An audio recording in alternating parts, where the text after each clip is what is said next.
live. Okay, welcome back. I'm Russell Jackson. This is Chef Works Live, and we're in day 3. So today we're here at the farmers market, getting started very early with our awesome host, Jeff Zakarian, who we're going to track down and chase down in a moment here. But let me set the scene. We're in Chelsea, Manhattan, the meatpacking district, which historically was the place that you didn't want to be. Now it's the place that you want to hang.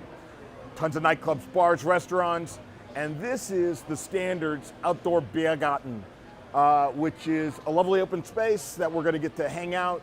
Tons of great restaurants, coffee, yay coffee, White Claw, White Claw, and super excited about this. Let's see who we might be able to, like. Where do you want me? Any water? No, I'm good. I'm following her, because obviously she knows where she's going today. And this is Dale Talde. Some of you may recognize and know that name. This is Goose Feather. And seriously, it looks like he's making something like really good to start with today.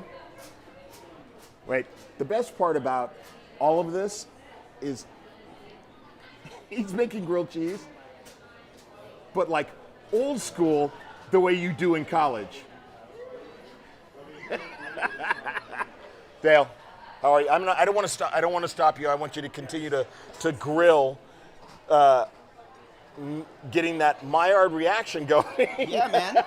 Well, you know, usually when you make grilled cheese sandwiches, the top toasts, the inside isn't nice and ooey gooey, but when you steam it through like this, and you have like kind of a griddle on top of it, it gets toasted and you melt the cheese underneath. That's brilliant. Tell me about the bread that you're utilizing. We're using Balthazar bread, which is, you know, it's an amazing product. We have a few different types. Some of them are multi-grain, they're rye, they're sourdough. So yeah, it's just a bunch of different really toasty, you know, crispy bread that you want with a grilled cheese sandwich. When you moved to New York here, they when you move in, they send you a bowl of Balthazar bread as a welcome gift. You know, that's how you get going. Of course. Dale, it looks incredible. I'm excited to try this because it'll be the first thing I'm eating today after all those tacos last night, which wasn't enjoyable. Well, you know, actually there was one that was incredibly standout. The next day, it's rough. What cheese is in here? So we're using like 9 different cheeses. We're doing blue cheese, a Danish blue. We got Vermont sharp cheddar. We have American, good old American. We have goat cheese. We have a Colby Jack. We just have a bunch of cheeses. I just grabbed everything and kind of shredded it down and made almost a pimento cheese spread out of it. Then we roasted honey nut squash and we folded apple butter into it. So it's kind of all in one, almost a spread. It's beautiful. It's like, it's got a nice tang to it. It's not, I mean, when you say pimento cheese, like I get that, but it's not pimento-y. Yeah. But it's like you can taste all that roast vegetable. It's really wonderful. Thank you for starting my day and congratulations. Cheers, man. Thank you so much. Thanks for having me. Good to see you. All right.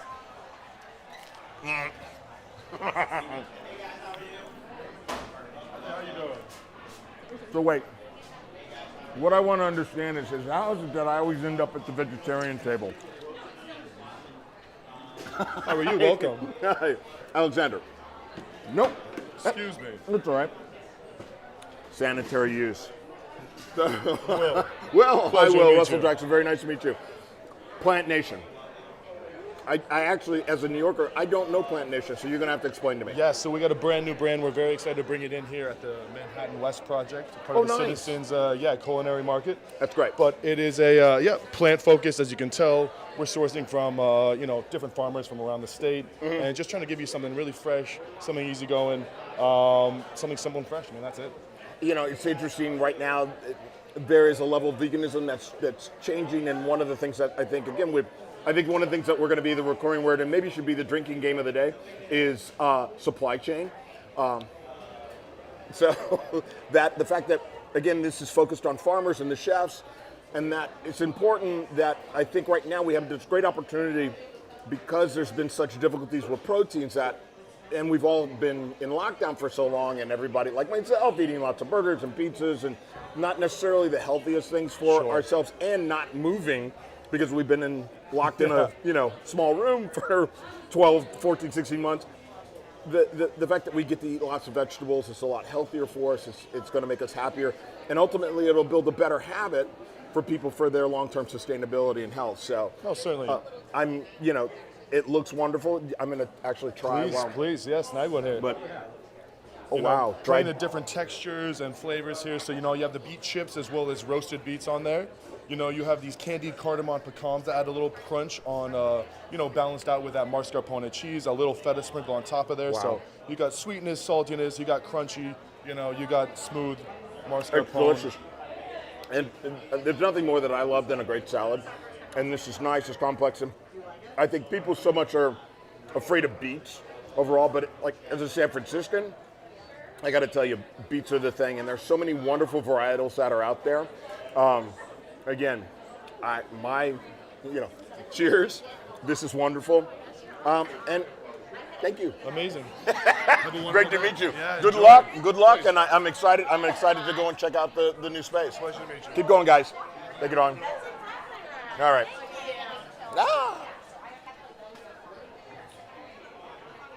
Woodhill, Charlie Foster. We're gonna keep going. All right. Oh, we're gonna talk to Charlie. So, Chef Charlie Foster. Yes, sir. Russell Jackson. Nice to meet you. Good to meet you as well. So, tell me about the restaurant.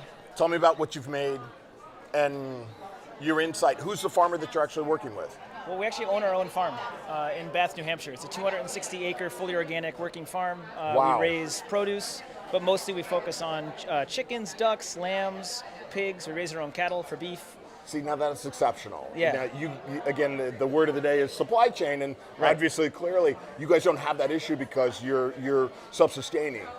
Yes, which has been very helpful for us, obviously, coming out of the pandemic. Yeah. Because we didn't suffer some of the same supply chain losses that other people had. Right, So, right. Are you finding, how are you finding sort of this new paradigm right now in the respect that, obviously, internally you're not necessarily affected, but outside, are you seeing sort of the devastation and some of the issues that other people are having? Absolutely.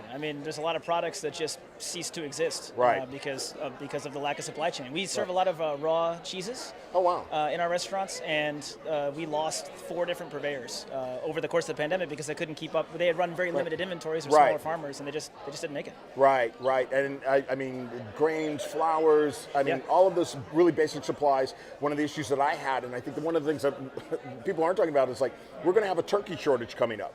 Yeah. And the fact that there are a lot of people that turkeys have to start being grown in the spring for Thanksgiving harvest, and that so many of the different farms and vendors, as well as the slaughterhouses that produce all of that stuff, are all gone. That was our issue. So we couldn't even do the amount of ducks that we need to facilitate our restaurants. I do my own dry aging program where we break down our own ducks and dry age them and distribute them between the different restaurants. And we ran out because we couldn't get any slaughterhouse dates because the slaughterhouse is closed. And it's very, very difficult. The amount of factors that go into actually getting the food to the restaurant when you're involved, from raising it, buying the chicks, coordinating the slaughterhouse dates, fabrication cuts. It's very complicated, and it's all affected. And again, we have a broken system that we're trying to rebuild from scratch. And my hope is that we'll rebuild it better and more sustainable and robust so that we don't have to have these types of ebbs and flows in the future. Man, I wish you all the luck. I think it's really wonderful. Yeah, I do, please. If I don't, let me grab one there. Yeah, of course. If I don't get a chance to, you hold that while I eat. You got it. So tell me about what I'm eating. If you want a fork. No. You don't need it, right? So it's a buttermilk biscuit, which we also folded in some cheddar cheese and some cheddar cheese, and as well as some lard that we rendered out from our own pigs. The guanciale that's on top, we made that ourselves. Those are from our animals, and then I dry aged that, cured that, and aged that in Concord. Wow. So that's just shaved on top, and then a pepper jam. We bought a lot of seconds at the end of the season of peppers, and just cooked them down with some of our honey from the farm and some Espelette pepper. Wow. So I'm going to ask selfishly. So I own a small restaurant in Harlem. We do fine dining. Awesome. And sourcing vendors I mean, I'm hoping that maybe we can talk later about potentially you bringing in some of your products. It's so hard to. So we have I run 3 restaurants. Right. We have 2 Woods Hills, 1 in Concord, 1 in the Seaport in Boston. Right. And then we have a Mexican restaurant as well. Right. And the idea is that like it took about 7 years, but now we finally have a supply chain. So we raise the animals, we break the whole thing down in different cuts, and then each restaurant gets its piece. And we're barely able to keep up. I would love to be able to wholesale it's incredible and it's awesome. Yeah. But I'm keeping you in mind for the future. So thank you so again, much. congratulations. That is delicious. The guanciale is beautiful. Thank you. Absolutely beautiful. Like great flavor, clean. Pleasure speaking with you. Man, you're killing it. That's awesome. All right. So where are we going next? No. Thank you. Sayu. How you doing? Hi, how are you? Russell Jackson. How are you? I'm good. How are you? I'm fabulous. Have Thank you. satay? That's great. Tell me about what this is. Who are you? What's the restaurant? So the restaurant is Wow. I'm Salil Mehta. This is satay ayam with peanut sauce. It's marinated with fresh ginger root, lots of coriander seed, fennel seed, cumin seed, turmeric and sugar and a lot of love. And on top you have a beautiful peanut sauce made with lemongrass, candlenut, galangal. So almost a somewhat classic representation, but that is awesome. I'll ask, you guys are reopened here in the city? And So we just opened up on the Upper West Side, literally a month ago. Wow, congratulations. And that's the name of the restaurant, Wow. That is, sincerely, that is incredible. Yeah. It's, obviously, I own Reverence up in Harlem, and I've got to tell you, nice. it is an time. understatement of what it takes. People just don't simply understand, but congratulations. I wish you all the best. Thank you so much. As a restaurateur here in New York, let me know what I can do to help you. You know what? Show us some love. Hey, man, I'm here and I'm going to eat this. I appreciate that. Thank you. Keep it up, though. All right, now I'm going to eat. Of course, that's right down in front of me. Yeah, I gotta wait for you. That is so good. You good? Right? Style, it's lovely. It's really lovely. I'm gonna come see you. All right, man. I'm gonna just go with Rachel. Got it. Yep. It's all right. It's really okay. All right.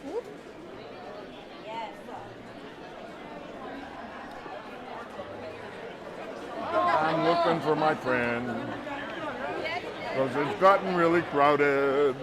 It has. Hello, chef. How are you? Well, thank you. Russell Jackson. We've met briefly in Los Angeles. I own Reverence up in Harlem. Yep. It's great to see you. Great to see you. You have an amazing spread here. Thank you.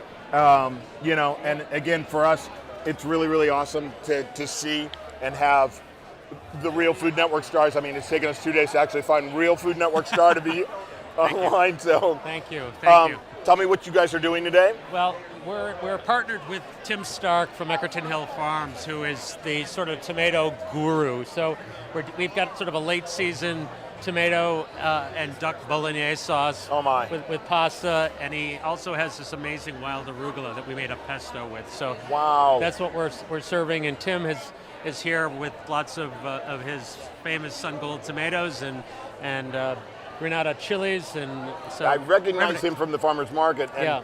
You know what I mean. Again, it's amazing where this is towards the end of October. We're in those last couple of days of tomatoes, Yes. And the flavors are really, really amazing. I'm excited to try what you've made. Tell me how your restaurants are doing. How have you guys survived through the pandemic? I know that you guys went yard here in New York to try to take care of your communities like we did. Absolutely. It was a rough time for everyone. Fortunately, we've come out on the other side, and the restaurant's really strong. It seemed like right after Labor Day, things picked up dramatically. Yeah. We're doing great. Trying to get open 7 nights. Currently, just open 5. Yeah. We're going to open Sunday in a couple of weeks. Like everyone else, difficult to find staff. But here, I'll ask the loaded question: are you paying a one fair wage? I think we're paying. Yes, absolutely. You have to.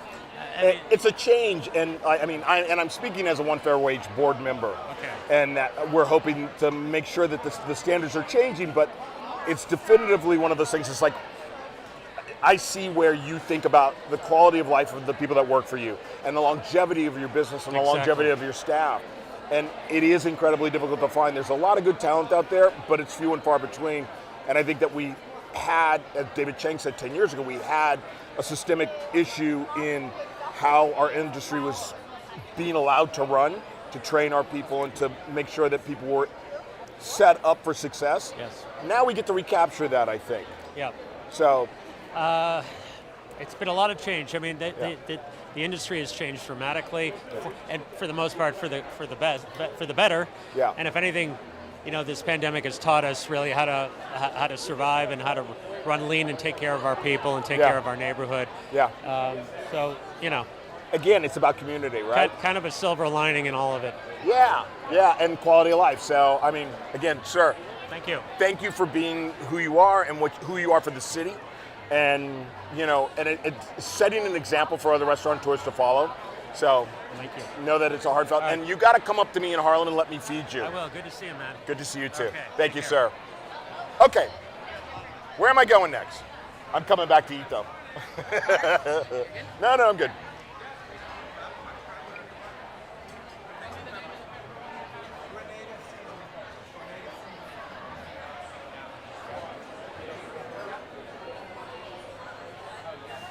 Tim, I got to bug you for a minute. Hey.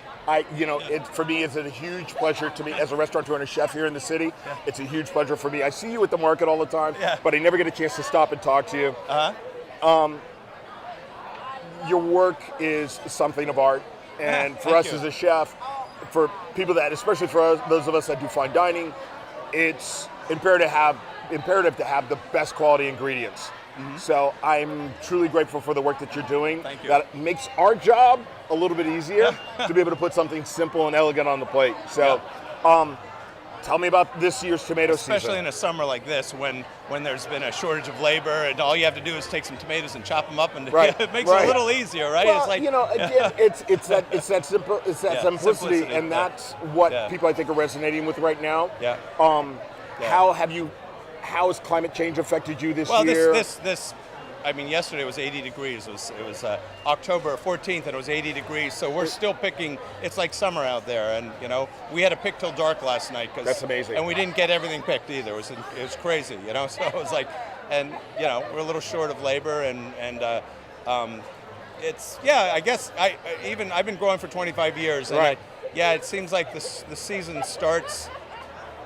It goes a lot later, it seems, every year. I now have a fig tree that I can pick many figs off. That's amazing. I picked, probably 1,000 figs off of one fig tree. So we used to get two short seasons, a couple of weeks every year for fig trees. Yeah. And now it's like, seems like it's starting to cultivate year round. It's amazing how the New York climate is changing. I'm amazed at how warm it is today. And I know it's going to get muggier and muggier as the day goes on. But Again, well, it's going to rain. We'll get some cold weather, but still.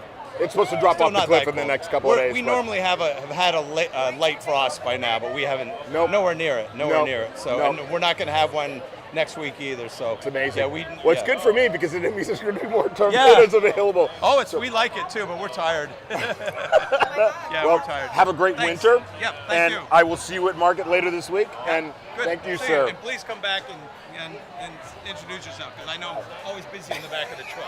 It's all good. It's all good. Here's my man. I'm so excited for this. How's it going? I'm going to come over on this side. Excuse me, sir. Yeah. Excuse me. Don't worry about it. Very slowly. Yeah, I know. How's it going? It's going good. Here, I'm going to give that to you, and you're going to put it right up to your face there. All right. So, tell TV Land, Chef Works World Live, who you are, what restaurant, and most importantly, let's drag the ass of the guy who's not here. Great. So my name is Andrew. I'm the chef of the Mary Lane, also of Market Table and Blackfoot Hospitality. We have 4 beautiful restaurants in the West Village, the Clam, Little Owl, Market Table, and our newest restaurant, Mary Lane, which opened on Tuesday night. Tonight will be service number 5, so very exciting.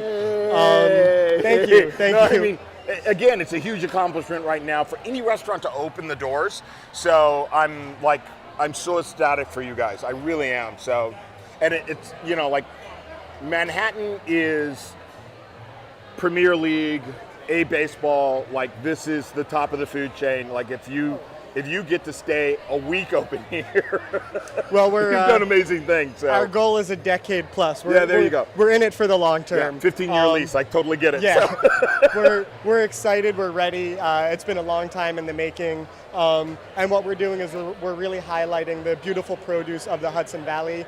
And I spend so much time at the Greenwood Market in Union Square, which is where I started working with Norwich Meadows. They provide just such a beautiful product, and I love working with them. Brant can't be here today. I wish he was. So I'm representing Brant as well. He runs the stand at Union Square. Stop by and say hi to him. Stop by and say hi to us. We would love to cook for you. So, full disclosure, Norwich Farms is one of our is one of our primary vendors for our restaurant. 80% of what's on our plates comes from Norwich, and it is brilliant. Check them out. Support them. Support this restaurant. Support my restaurant. Without you guys helping us buying gift certificates, swag, if you're out of state, sending people to our restaurants, we don't survive. And right now, you need to go out and do everything that you can to help us to stay around. Because again, we build communities, we create the infrastructure that our lives are built around. So again, we provide opportunities for tons of people to come and work. Provide opportunities for people to come and dine and experience the Hudson Valley, the beautiful produce, the beautiful, farms, meat, poultry, dairy. It's a great region, and we just want to highlight it and support it. And it's gorgeous right this time of the year as the foliage changes. Man, absolutely. I'm so happy to see you. I will see you again really soon. I look forward to it. I've already sent messages to Brant about how mad I am at him. So, all right, can I slip in here? You got 2 seconds for me, Chef? 2 seconds, right? Tell me your name. I'm Francis Tariga. I'm the chef de cuisine at the Grill. Nice. The Standard Grill. The Grill that here for the Yes. Standard. So the hotel that this is in, the one that everybody talks about, this is a fabulous hotel. It's beautiful. It's got great views, and it's got great food. Great food. Yeah. We are now a seasonal menu. Yay! Yep. And we use everything. We grill everything actually. That's From awesome. sauces to proteins and everything. That's awesome. So what are you making today? Today we're making these carrots are from Norwich Meadows. Yay! We have cultured cream at the bottom, and then we have like a slow roasted carrots. Literally, it took a day to cook it. That's awesome. We steam it first, and then we marinate it overnight, and then we roast it, and after we grill it. It's a lot of work, but it's worth it. But it's worth it, right? It's worth Absolutely. it. Yep. Absolutely. Chili oil is made in-house also. Congratulations. Thank you. Congratulations on switching over to seasonal. I think it's really wonderful. All of us, it's the only way we should be cooking. So I'm coming back to eat really soon. That's awesome, guys. I truly have to say, are we going all the way up there? Okay. And I would be remiss if I didn't point out the fact that Illy Calf is here. They are an amazing coffee company. I know that you can get their coffee at home and in the pod system and stuff like that. I highly recommend it. I have been an Illy Calf drinker since the early 90s. Yeah. So I'm gonna step over here and I'm gonna say it's been like even just to start, because I wanna have him in the background. I just want to start by saying again, thank you to our host Jeffrey Zakarian to have us here today, and for Food Network and White Claw, New York City restaurant. Again, we're truly grateful. The one thing that I would be remiss in not saying is that this is again brought to you by ChefWorks Live. Please take the time to just hit that subscribe button. Tell your friends to subscribe. We're gonna be doing this all day and night long. You wanna make sure that you've got the notification set that you can see when we go live today, because we're gonna be winking on and off and on and off. So again, later this afternoon, where am I going later this afternoon? Can somebody tell me? That's right. We're gonna go see my good friend Joe Ariel at Gold Belly. Gold Belly's hosting events here, and that is at what time? 7. Thank you, camera person. That's how awesome this is gonna be. Clearly, I don't know what I'm doing here. Thank you. See you later in 7.